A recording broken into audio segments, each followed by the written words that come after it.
How we doing, folks? I'm here Good. with. Oh, you're doing well. I'm doing very well. I'm sitting here with the powerful and charismatic and attractive Adam Purcell. Thank you. Thank you very much. Thank you. Love the hair, by the way.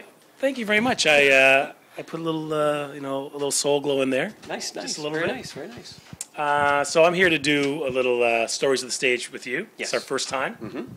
I'll be gentle. Okay, be gentle. I can take it. Bring it on. Fair enough. Yeah. So I was going through your Facebook page. I do something called Decapedia. It's like Wikipedia. Okay.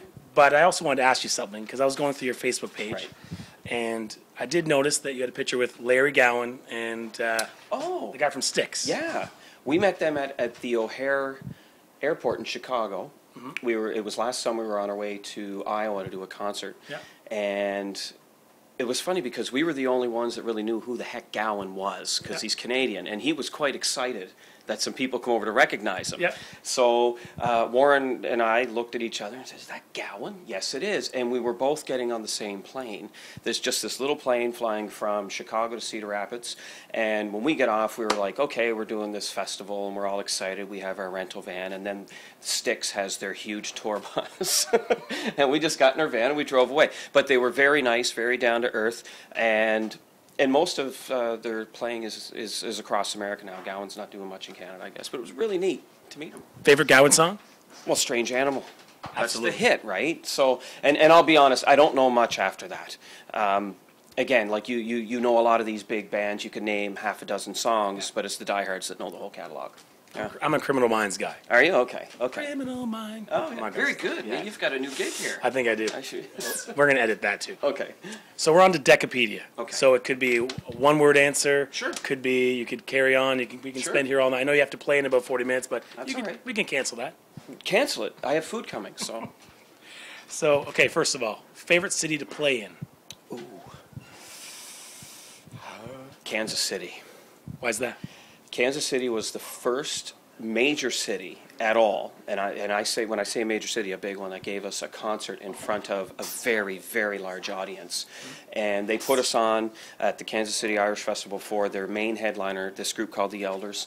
We didn't know who they were. We didn't know anything about it. And all the other bands were like, "How the hell did you get that slot?" And I said, "What slot?" We didn't even ask for it. But the promoter, his name's Dave Shaughnessy, if he's watching, and he said, "I put you on before them because we felt you had something special and unique." And it was the first time we played in front of 10,000 people. It was big. It was big. And I looked at and again, I'm saying Warren's name again. I looked at him and went, "Holy shit." Because within 3 songs, and we did originals. This is a place where we do all our own music. And people were singing along by the 3rd song. And then the merch lady comes up to me and says, "Where's your CDs?" I said, "Well, I left them at the tent." And within probably 5 or 6 songs, we had 300 CDs, and they vanished. And then I went, "Well, that's what I have." I thought that was enough. They said, "No, here we buy a lot of merch," and it was very exciting. Kansas City, yeah. Nice. Yeah, that was our touch. It was really cool. And having traveled a lot, there's obviously, you want to let it in a little secret. Who's the worst roommate on the road? Well, we all get our own rooms now. But When you were rooming it together. depends on who's drinking that night, which is never me. It depends on who might be doing any other extracurricular Throw someone under the activities. bus. Just throw someone under the bus. Oh. Well, Johnny likes to wake us up and jam, when he's having a few Guinness, and he'll say, hey guys, let's jam. Like, Johnny, we're sleeping. And then one time he says I'm lying when I make this up, but we're in Buffalo and he comes in and I'm sleeping. And he says, "Ray, what are you doing?" "I'm sleeping." And he swears to this day he never said it, but I said, "I know you said it because I remember because I was totally sober." Yeah. Because I'm not the drinker. Yeah. But overall, everyone's really, really good. And in the beginning, we did all these crazy little things like putting steak knives in the beds. You'd lay down, you'd feel it. That hurts like hell. Or having, they got me good, pool balls on the door. You push it, and it comes down on your head. Yeah. I used to put cast iron weights in the pillowcases. So if anyone knows you, or if you're hungover in this group and you're driving in the car, "Oh, well, what's your favorite band?" You're not going to hear that. So God loves Stompin' Tom, but at that point, I would play it for torture music. Yeah. And you just hear it over and over. So those little antics are good when you're on a long run. And now we fly pretty much everywhere, so you can't do that. So You mentioned music. What's in your iPod right now? Oh, every Kiss song there is. Yeah. All the new Van Halen, the old Van Halen, but I also have a wide range of jazz and classical. I like Leona Boyd, great guitar playing. I like Lionel Hampton in the jazz world, but then there's Stompin' Tom and there's Spice Girls, there's Hank Sr., there's Willie, there's and then maritime stuff, be it Jimmy Rankin or, it's a wide array. So you were 70s or 80s? Musically, it's 70s, because the 70s music, I think, is still standing the test of time above all the 80s music and beyond. You can't, who's still filling stadiums? Kiss, coming to town, Van Halen, Aerosmith. If Led Zeppelin would tour again, it would be mega. Huge. Yeah, and that's even back further. So, I'm a 70s guy. See, you got me talking. That's good. That's you got good. Me talking. It's like I'm in a Red Bull. I got a Red Bull. You want a Red Bull? I got a Red Bull. You want a Red Bull? Red Bull's really good for you. You like Red Bull? Red Bull's really good. Keep going. Favorite song to play? Favorite song to play? That's not an original, like a favorite song. Yeah, favorite song to play. I've Been Everywhere, which has become a staple in our show because it's the crowd. It's the crowd interaction thing, because what's going on there, I'll say, where are you from? If you hear your city or town, you have to shout. Yeah. And in this room at the deck, for people who have been here will know this, most people in the room are not from here, and they mix well with the locals. So when you hear your city or town, you shout. Yeah. It's a very difficult song to sing. It's fast. It's a Hank Snow classic, and no one's expecting to hear Hank Snow. And a lot of people know the song but don't know who did it. But it's also a Nova Scotia song. Hank Snow's Nova Scotian, and he's in the American Country Music Hall of Fame. Just so you know. Interesting. Yeah. Interesting. In there. If your friends were to describe you in one word, what would it be? Throwing loops at you. I'm just trying to think of what would you call someone who's like the Energizer Bunny. Intense, maybe. Intense? Passionate, though. Passionate. If I'm passionate about something, I try my best, and I'll put anything on the line to try to do if we think we stand a chance at something, throw caution to the wind, give anything a chance. So, yeah, either intense or passionate. Let's go with intense. Intense? There we go. Chocolate sundae or bag of chips? Chocolate sundae. I agree. Chocolate 100%. sundae. All the way. The lower deck makes me feel young again.